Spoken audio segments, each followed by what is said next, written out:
கர்த்தர் நல்லவர். தினமும் சூழ்ந்த மார்னிங் டிவோஷனில் ஒரு நாள் எங்களோடு இணைந்து கர்த்தர் ஆராதிக்கிற உங்கள் அனைவருக்கும் இயேசுவின் நாமத்தில் அன்பின் வாழ்த்துக்கள். ஹல்லேலூயா.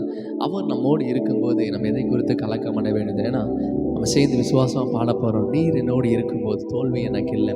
அவன் வெற்றியை மாத்திரம் நமக்கு தருகிற தேவன். அவன் எவ்வளோ சூழ்நிலைகள் மோசமாக இருந்தாலும், பலவீனங்கள் மோசமாக இருந்தாலுமே நம்ம சோர்ந்து போகாமல் ஆண்டவர் எல்லாம் மேற்கொள்ள பலத்தை தருவார்னு சொல்லி நிச்சயத்தோடு நம்ம பாட போகிறோம். வசனம் அழகாக சொல்லுது, உலகத்தில் உபத்திரம் உண்டு ஆனாலும் திடம் கொள்ளுங்கள், நான் உலகத்தை ஜெயித்தேன்னு சொன்ன ஆண்டவர், நீ உலகத்தை ஜெயித்த கடவுள். சகல நாட்கள் அவர் நம்ம கூடவே இருக்கிறார். அவன் நீ என்னோடு இருக்கும்போது என்னாலும் வெற்றின்னு சொல்லி நம்ம சேர்ந்து பாடி கர்த்தரை மகிமைப்படுத்தலாமா?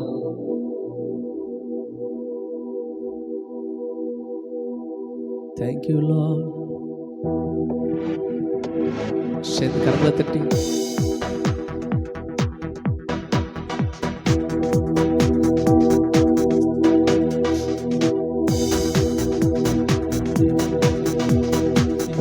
என்னோடு இருக்கும்போது என்னாலும் வெற்றி வெற்றியே. இயேசு என்னோடு இருக்கும்போது என்னாலும் வெற்றி வெற்றியே. தோல்வி எனக்கில்லையே, நான் தோற்று போவதில்லையே. தோல்வி எனக்கில்லையே, நான் தோற்று போவதில்லையே. நீர் என்னோடு இருக்கும்போது என்னாலும் வெற்றி வெற்றியே.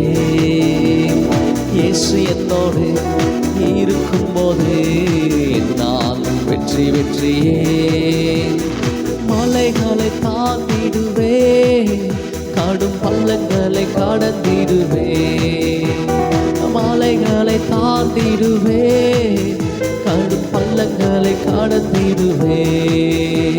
சதிகளை முறியடிப்பே, சாத்தானை ஜெயித்திடுவே. எல்லா சதிகளை முறியடிப்பே, சாத்தானை ஜெயித்திடுவே. ஹல்லேலூயா ஹல்லேலூயா ஹல்லேலூயா. ஓ ஹல்லேலூயா ஹல்லேலூயா ஹல்லேலூயா ஹல்லேலூயா. ஓ ஹல்லேலூயா. நீர் என்னோடு இருக்கும்போது என்னாலும் வெற்றி வெற்றியே.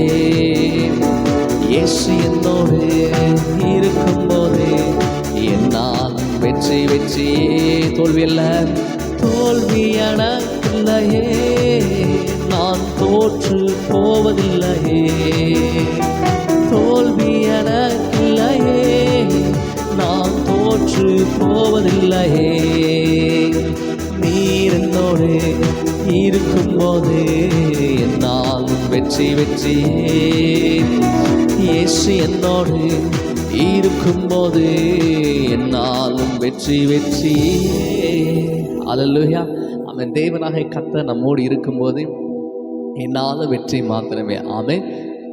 ஸோ வேதம் சொல்கிறது, யோவான் 15:9, பிதா என்னில் அன்பாய் இருக்கிறது போல நானும் உங்களில் அன்பாய் இருக்கிறேன், என்னுடைய அன்பிலே நிலைத்திருங்கள். ஹல்லேலூயா. இன்றைக்கு தேவன் நம்மோட பேசுகிற காரியம், பிதாவாகிய தேவன் இயேசுவை மேலே எவ்வளோ அன்புள்ளவராக இருக்கிறாரோ அதே போல் ஆண்டவர் நம்ம மீது அன்பாக இருக்கிறார். ஆமீன். ஸோ அவருடைய அன்பில் நாம் நிலைத்திருக்க வேண்டும். ஆமீன். தேவன் நம்ம வாழ்க்கையில் செய்த அந்த நன்மைகளை எண்ணி பார்த்து அவர் மேல் இருக்கிற அன்பில் நம்ம ஒவ்வொரு நாளுமே நிலைத்திருக்கிறோம். ஆமீன். ஸோ அன்பானது நம்ம தேவன் மீது அன்பாக இருக்கும்போது எல்லாவற்றையும் அவரை நாம் சார்ந்து பண்ணுவோம். நமக்கு நல்லாவே தெரியும், நம்ம யாரோ ஒருத்தர் நமக்கு ரொம்ப பிடிச்சிருந்தா அவங்களுக்கு ஏற்ற எல்லா காரியத்தையுமே நம்ம விரும்பி செய்கிறத போல அவங்க கடனாக செய்யாமல் நம்ம விருப்பத்தோடு எப்படி செய்கிறோமோ அதே போல் தேவன் மீது உள்ள அன்பில் நம்ம அதிகமாக வளரணுங்க. ஸோ தேவன் மீது உள்ள அன்பில் அதிகமாக வளரும்போது நம்ம பாவத்தை மேற்கொள்ள அந்த அன்பு நமக்கு ஜெயத்தை கொடுக்காம தேவன் அதிகமாக நம்ம நேசிக்கும் போது உலகத்தில் இருக்கிறதான பாவங்கள் நமக்கு பெரிதாக தெரிவதில்லை. எவ்வளோ வியாதிகள் வேதனைகள் பெருகி இருந்தாலுமே நம்ம தேவனை அதிகமாக நேசிச்சுன்னா அவர் நமக்கு நன்மையானதை மாத்திரம் தான் செய்வார்னு சொல்லிட்டு அவர் மீது ஒரு அன்பில் நம்ம நம்பிக்கையாக இருப்போம். அந்த அன்பு நமக்குள்ளே இருக்கிறபடினால அவர் மீது நம்ம தொடர்ந்து விசுவாசமாக, ஏன்னா தேவனாக கர்த்தனை ஒரு நாளும் தள்ளாதவர், எனக்காக தம்முடைய ஜீவனை தந்தவர், எனக்காக வாழ்கிற, எனக்காக யாவையும் செய்யணும்னு சொல்லிட்டு அவரை மீது நம்ம சார்ந்து இருப்போம். ஸோ எந்த சூழ்நிலை ஆகட்டும், இனி அவருடைய அன்பில் நம்ம அதிகமாக வளர ஆரம்பிப்போம். பவுல் அதை தான் சொல்கிறாரு, விசுவாசம், நம்பிக்கை, அன்பை 3 நிலைத்திருக்கிறது, இவங்க அன்பே பெரியது. ஸோ தேவனாக கர்த்தர் நம்ம அதிகமாக நேசிக்கிறார். அவர் நம்மை நேசிக்கப்பட்ட நமக்கு தீமையான காரியத்தை செய்யவே மாட்டார். உங்கள் வாழ்க்கையில் உங்களை குறித்து சொன்ன எல்லா வாக்குத்தத்தமும் அவர் உங்களை கொண்ட மாத்திரமே அவர் நிறைவேற்ற உண்மையில கடவுளாக இருக்கார். நன்மையான யாவையுமே அவர் நமக்கு செய்வார். ஸோ என் வாழ்க்கையில் தீமையானதெல்லாம் கர்த்தர் செய்கிறார் அப்படியெல்லாம் நம்ம நினைக்கவே வேணாம். அவர் ஒரு நாள் நமக்கு தீமை செய்கிற கடவுள் கிடையாது, நமக்கு நன்மை செய்கிற, ஏன்னா நம்மை நேசிக்கிற கடவுள் நம்ம ஆராதிக்க, நம்ம மீது நினைவாக இருக்கிற கடவுள் நம்மை அதிகமாக நேசிக்க, நம்ம அப்படி ஆண்டவர் எப்படி நம்ம அதிகமாக நேசிக்க, அதே போல் நம்மளும் எல்லா சூழ்நிலை அவரை நேசிக்கணும். ஸோ எல்லாவற்றுக்கும் அவர் அன்பு செலுத்தி அவரோடு ஐக்கியமாக இருப்போம்.